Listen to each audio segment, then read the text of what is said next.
Is NCERT necessary for UPSC? If yes, then कौन से class से पढ़नी है and कौन सी NCERTs पढ़नी है? So hey everyone, this is your channel UPSC with us. If you are the one preparing for UPSC exam, then ये doubt आपने भी face किया ही होगा. So let's begin. Yes, NCERT is very necessary for UPSC. Yes, it helps to build your basics. NCERT आपकी UPSC journey में आपके foundation को build करने में बहुत हेल्प करती है. नाउ आपको कौन सी NCERTs पढ़नी चाहिए, ओल्ड और new?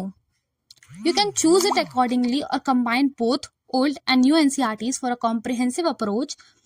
If still you have any doubts, then check out the video in the description box.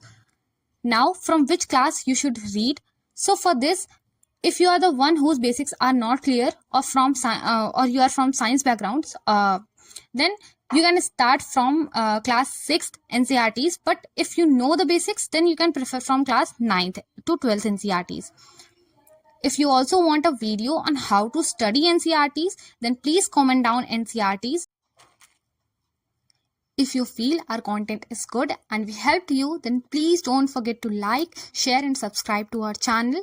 If you have any other doubt, feel free to ask in comments. See you in the next video. Thanks for watching.